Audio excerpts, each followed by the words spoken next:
السلام علیکم دوستانو، په نننۍ ویډیو کې داسې ایپ در پیژنم چې ستاسو به حتما د خوښې وړ ګرځي. بس دا ویډیو ما سره تاسو تر اخره وګورئ، بالکل یې مخکې وروسته نه کوئ. د ویډیو دوستانو تاسو ما سره ګورئ. ګورئ دوستانو، ما تاسو ته وویل چې روژه مبارکه دا دوی راغله، یو څو ورځې دي پکې. نو په نننۍ ویډیو کې مې بالکل بغیر د روژې نه هم دا استعمالولی شئ، خو په روژه کې د دې ثواب یو په سله دی. دا داسې ایپ دی چې دې کې تاسو ته هر رنګ دعا میلویږي، لکه څنګه چې تاسو اوداس کوئ، اوبس کوئ، نوي کپړې اچوئ یا کم ځای ته ځئ، کم یو کار چې کوي د هر یو کار په دې کې دعا موجوده ده. ورسره دغه ایپ کې تاسو داسې هم کولی شئ چې تاسو هر ټایم ته په دې کې لکه د لمونځ چې 15 ټایمه لمونځ دی، په دې کې تاسو هر یو ټایم ته بیله بیله د اذان سیستم چې کوم دی هغه ته روا شئ. څنګه چې د ماسپښین د لمونځ ټایم شي نو تاسو ته به موبایل کې اذان سټارټېږي. دغه شان دوستانو تاسو ته ډېرې دعاګانې چې کوم دی تاسو ته میلویږي چې تاسو ته یې ویل ډېر زیات ضروري دي. نو دا ویډیو به تاسو ما سره د ثواب لپاره مخکې شیر کوئ تر ډېرو خلکو ته ورسیږي. د دې نه چې کم دی تاسو ته هم ثواب میلاو شي، موږ ته هم ثواب میلاو شي، هغه کسانو ته هم ثواب میلاو شي چې دا ایپ دغه استعمال کړي. نو د دې ټوله طریقه درښیم، بس د ویډیو ما سره تر اخره ګورئ. ورځو همدې طریقې ته دوستانو تر ټولو اول به د دې لپاره تاسو دا ایپ ډاونلوډ کوئ. د دې لینک به تاسو ته په اولني کمنټ کې میلاو شي. ګورئ کله چې تاسو په کمنټ باندې کلیک وکړئ، په کمنټ باندې کلیک کولو سره دلته کې به دغه شان یو لینک وي، هغه لینک باندې کلیک وکړئ. دا ایپ تر ټولو اول خپل موبایل ته ډاونلوډ کړئ. کله مو چې دا ایپ ډاونلوډ کړو دا به تاسو دوستانو آن کړئ. د آن کولو سره ګورئ د په دې طریقې سره راځي. که چېرته تاسو ته ایډ راځي نو په دې بټن باندې کلیک کوئ، ها ایډ چې کوم دی دوستانو سکیپ کوئ. ګورئ دلته کې کنټینیو بټن راکوي، په کنټینیو باندې کلیک کوو. د دې ایپ مکمل انسټالیشن په دې کې سیټینګ ټوله طریقه در زده کوم. بس دا ویډیو تاسو تر اخره وګورئ، تاسو ته به ډېره فایده درکړي. ګورئ په دې طریقې سره راځي. ډېر ښایسته ایپ دی، زما ډېر زیات خوښ شو. ګورئ دوستانو، که چېرته تاسو غواړئ چې د دې ایپ په ترو قبله معلومه کړئ دا هم کولی شئ. په دې باندې علاوه بټن باندې کلیک وکړئ. په علاوه باندې کلیک کولو سره دلته کې تاسو په دې اولني اپشن باندې کلیک وکړئ. بیا ګورئ دوستانو دلته کې تاسو ته د فجر یعنی د سحر، ماسپښین، مازدیګر، د ماښام، د ماسخوتن دا ټول هغه چې کم دی ټایم راځي. دلته کې به تاسو کم ټایم چې وي هغه به سلیکټ کړئ. بیا په هغې باندې د اذان ډیفولټ چې کم دی اذان پې هغه وي سلیکټ وي. خو بیا هم تاسو د هر یو اذان بیله بیله رنګونه، بیله بیله اوازونو سره اذانونه پکې شته، هغه اذان تاسو سلیکټ کولی شئ. لکه اوس دلته کې زه تاسو ته دا پلی کوم. ګورئ په دې باندې کلیک کوم.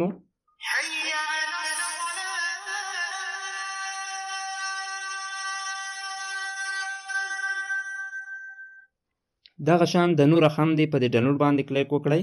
کم یو اذان مو چې پکې خوښ شي هغه تاسو په سلیکټ کولی شئ. د دې اپشن سره به څه کېږي، د سره به دا کېږي کله چې سحر شي، په سحر د لمونځ ټایم چې کم وي، د اذان کم ټایم وي، په هغه به تاسو ته اذان لکه تاسو چې اوس واورېدو په دې طریقې سره تاسو ته کېږي. که بیا هم په دې کې تاسو غواړئ چې په دې ټایم موږ ته دغه اذان د موبایل دا ایپ ونه کړي نو د دې لپاره ګورئ په دې سپیکر باندې کلیک کوئ، هغه سپیکر چې کوم دی میوټ کوئ. د دې نه وروسته دوستانو تاسو په نیکسټ باندې کلیک وکړئ. په دې کې تاسو د ټایم بدلون هم راوستی شئ. خو دا ډیفولټ کم ټایم چې وي، کم لوکیشن وي، په دې کې سیټینګ وشي هغه ډیفولټ ټایم بیا رالی. په هغه ټایم چې کله د سحر د لمونځ ټایم د اذان ټایم وي په هغه ټایم به تاسو ته اذان کوي. دلته کې ورځو په نیکسټ باندې کلیک کوو. دلته کې بیا تاسو ته وایي چې کم ژبه تاسو سلیکټ کول غواړئ. نو تاسو انګلیش، اردو دواړه هم کولی شئ. صرف انګلیش، صرف اردو هم سلیکټ کولی شئ.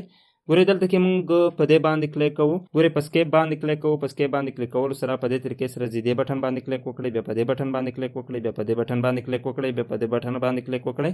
ګورئ دلته کې دوستانو داسې بټن درکوي، هغې وروسته په دې طریقې سره تاسو ته راشي. په دې کې ډېرې دعاګانې داسې دي چې هغې سره ترجمه هم وي. د هغې هر هغه هم درته ښودلې وي چې مثلا دا دعا د څه شي لپاره دو او دا دعا د څه شي لپاره دو. دغه شان ګورئ تر ټولو اول دلته کې تاسو ته دا اپشن درکوي. په دې اپشن باندې چې کلیک وکړئ قرآن کریم راځي چې دا تاسو ریډ کولی شئ. هغې وروسته دوستانو آل قرآن دلته کې که دغه شان ایډ راځي نو په دې کلوز بټن باندې کلیک کوئ. په دې کې هم نور هم چې کم دی تاسو ته ډېر خوندور اپشن میلویږي. ګورئ ویډیو تر اخره ګورئ دوستانو، له خپلو ملګرو سره یې ضرور شیر کړئ د ثواب په نیت. په دې باندې کلیک کوو. په دې باندې کلیک کولو سره کتاب وحی کا بیان، نو دغه شان ټول په اردو کې په انګلیش دواړو کې تاسو ته میلویږي. نو اوس موږ ورځو دې ځای ته. دې ځای کې دوستانو تاسو ته نور هم دا تاسو ته ښکاري نماز جنازه، عمره، حاج نو د دې سره سره دوستانو ګورئ په دې کې اپشن نه ختمېږي، دومره زیاتې دي. دعاګانې هم پکې شته، که هم باندې تاسو کلیک وکړئ دلته کې لاندې تاسو راشئ دوستانو. لاندې راتلو سره ګورئ دلته کې په دې طریقې سره د ټوله چې کمې دي دعاګانې دي. دلته کې اوس که زه تاسو ته در وښیم وبښئ، دلته کې ګورئ په دې باندې کلیک کوم. په دې باندې کلیک کولو سره اوس موږ تاسو ته دوه اپشنې راکوي، د انګلیش اردو دواړه. نو په دې کې دعاګانې هم دي، ګوره حمد، ثنا، توبه، استغفار، همدغسان د صوت وقت کې دعا، د کله چې ته وده کېږي د هغې ټیم کې د هغې دعا. نو اوس دلته کې تاسو ګوره پړوئ، دومره دعاګانې دي چې ستاسو لپاره د دې ویل چې کم دي ډېر زیات ضروري دي، ډېر ثواب دی پکې. نو د هر چیز دعا پکې شته. بس دوستانو دا ویډیو لایک کړئ، کمنټ کړئ، که کمنټ کوئ که نه لایک کمنټ ته ضرورت نشته، خو شیر کړئ چې نورو کسانو ته ورسیږي. نو دوستانو تر بلې ویډیو د لوی الله په امان.